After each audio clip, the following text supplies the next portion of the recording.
किसी को भी मांगते ना दाम, वाजीवा धन्य कांशीराम, वाजीवा धन्य। हर पल लड़ी लड़ाई राम आपने लिखी मनुवादी नीम हिलाई, देके उपदेश भीम। ये लड़ाई राजपाट की है। हमारा राजपाट मुट्ठी भर लोगों ने हजारों साल से छीना हुआ है। ये राजपाट हमें वापस लेना है।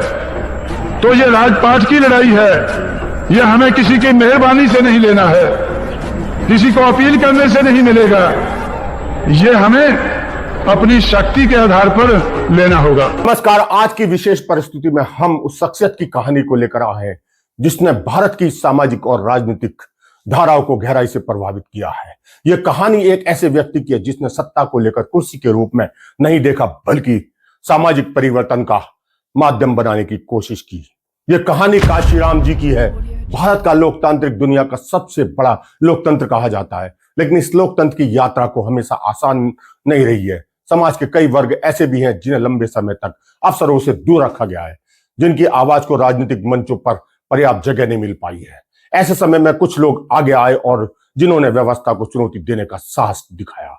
काशीराम जी उन्हीं लोगों में से एक थे। उनका जन्म पंजाब के एक साधारण परिवार में हुआ था। उस दौर में भारत सामाजिक परिवर्तन के एक बड़े समय से गुजर रहा था। संविधान बन चुका था और समानता के सिद्धांत को कानूनी रूप मिल चुका था, लेकिन जमीन पर हालात अभी भी चुनौतीपूर्ण थे।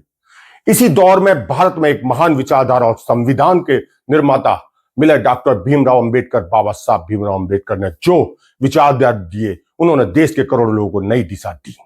समानता, शिक्षा और अधिकारी की जो बात उन्होंने कही, वही आगे चलकर कई आंदोलनों की प्रेरणा बनी। काशीराम जी बाबा साहब भीमराव के विचारों से गहराई से प्रभावित हुए। उन्होंने महसूस किया कि अगर समाज के वंचित वर्गों को वास्तविक ताकत का चाहिए तो उन्हें केवल सामाजिक आंदोलन ही नहीं, बल्कि राजनीतिक प्रतिनिधि भी चाहिए। काशीराम जी ने अपने जीवन की शुरुआत एक सरकारी कर्मचारी के रूप में की थी। वह एक सरकारी कार्यालय में काम करते थे, लेकिन वहां काम करते हुए उन्होंने समाज के भीतर मौजूद असमानताओं को देखा, गरीब से देखा और उन्होंने महसूस किया कि संविधान में लिखी समानता को जमीन पर लागू करने के लिए केवल कानून की ही काफी नहीं है, बल्कि संगठित सामाजिक शक्ति की भी जरूरत है। इसी विचारधारा ने उनके जीवन की दिशा बदल दी। उन्होंने एक सुरक्षित सरकारी नौकरी को छोड़ने का फैसला किया। यह फैसला आसान नहीं था, लेकिन उनके भीतर एक बड़ा उद्देश्य था। उन्होंने तय किया कि अब उनका जीवन समाज को संगठित करने और जागरूक करने के लिए समर्पित होगा। इसके बाद शुरू हुआ एक लंबा सफर। यह सफर किसी बड़े संसाधन या राजनीतिक समर्थन के लिए साथ नहीं था। यह सफर था मेहनत, विश्वास और लगातार संघर्ष का। काशीराम देश के अलग अलग हिस्सों में गए, गांवों में गए, कस्बों में गए, लोगों से मिले, उन्हें संगठित करने की कोशिश की। कई बार वह साइकिल से यात्रा करते थे, कई बार पैदल चलते थे। उनके पास कोई बड़ी राजनीतिक मशीनरी नहीं थी, लेकिन उनके पास एक विचार था और इस विचारधारा को आगे बढ़ाने का साहस था। धीरे धीरे उनके प्रयासों का असर दिखने लगा। उन्होंने सामाजिक संगठन के माध्यम से लोगों को जोड़ना शुरू किया।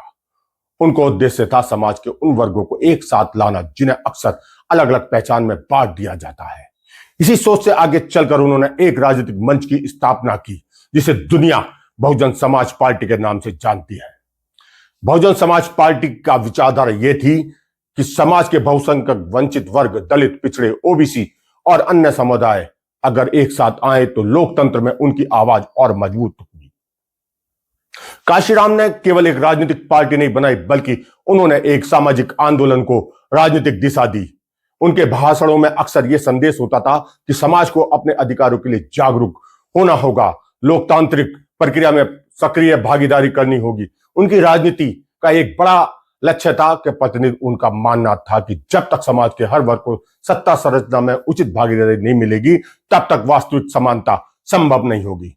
काशीराम जी का जीवन संघर्ष प्रयोगों से भरा हुआ था। उन्होंने कई रणनीतियां अपनाई, कई बार राजनीतियां समीकरण बदले, लेकिन उनका मूल उद्देश्य हमेशा सामाजिक न्याय को आगे बढ़ाने का था। उनकी सबसे बड़ी उपलब्धि में से एक वह राजनीतिक बदलाव था जिसने उत्तर प्रदेश की राजनीति को प्रभावित किया। उनके नेतृत्व और मार्गदर्शन से बहुजन समाज पार्टी ने धीरे धीरे अपनी राजनीतिक ताकत बढ़ाई।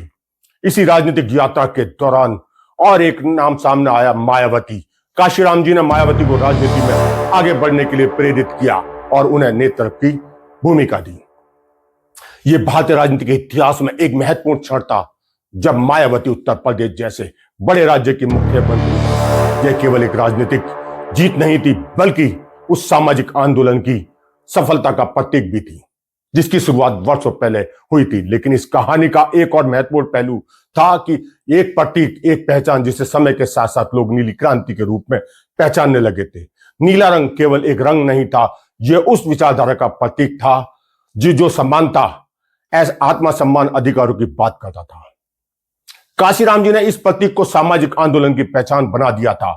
उनकी सभाओं में नीले झंडे दिखाई देने लगे, उनके आंदोलन में नीली टोपी, नीले झंडे और नीले रंग का संदेश फैलने लगा। यह केवल एक राजनीतिक पहचान नहीं थी बल्कि एक सामाजिक आत्मविश्वास का प्रतीक बनती जा रही। समय के साथ साथ यह पहचान इतनी मजबूत हुई कि उसने भारतीय राजनीति की दिशा को प्रभावित करना शुरू कर दिया।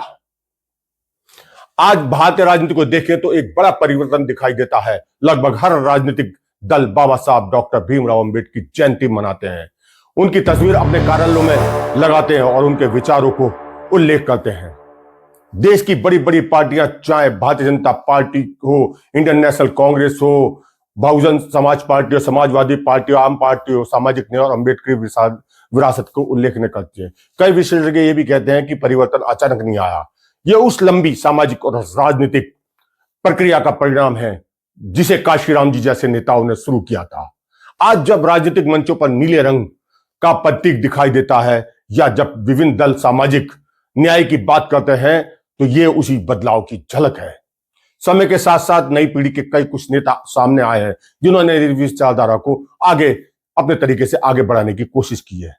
उदाहरण के तौर पर कुछ लोग चंद्रशेखर आजाद और उनके संगठन आजाद समाज पार्टी को भी उसी विचारधारा से जुड़ी नई राजनीतिक आवाज के रूप में भी देखते हैं।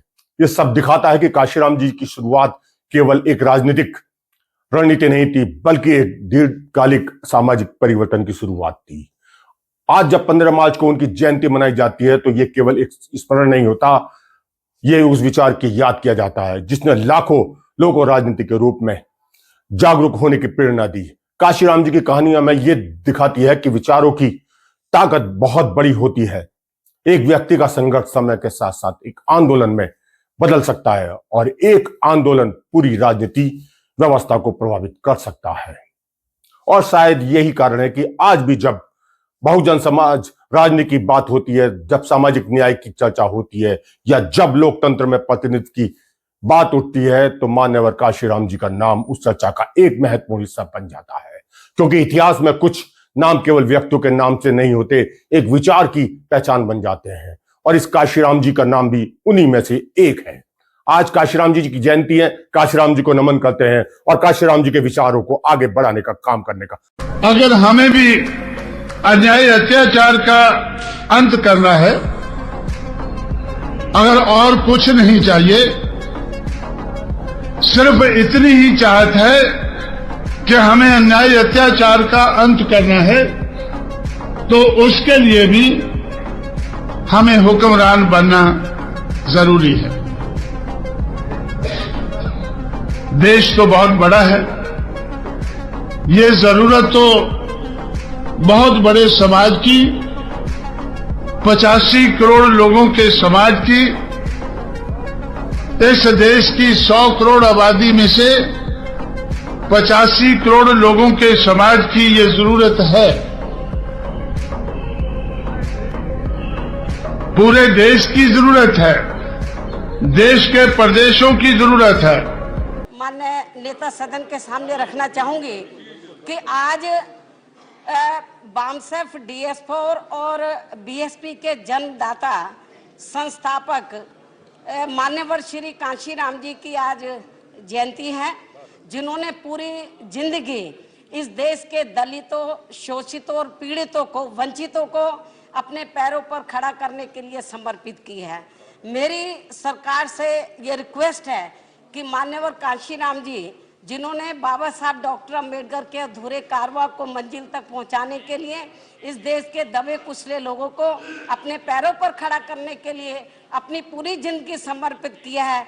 ऐसे महान व्यक्तित्व को सरकार से मेरी रिक्वेस्ट है कि उनको भारत रत्न की उपाधि से जरूर सम्मानित करें। मेरी सरकार से ये रिक्वेस्ट